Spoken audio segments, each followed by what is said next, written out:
Ang sakripisyo ay kailangan para maging mas malaking sisidlan. Binigyan tayo ng Diyos ng panahon ng pagdurusa para bigyan tayo ng mga dakilang pagpapala sa huli.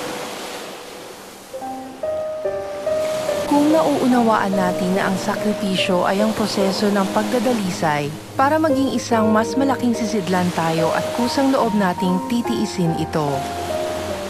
Ang lumaki nating sisidlan ay pupunuin ng Diyos ng mas maraming bunga at mga pagpapala ng Espiritu Santo.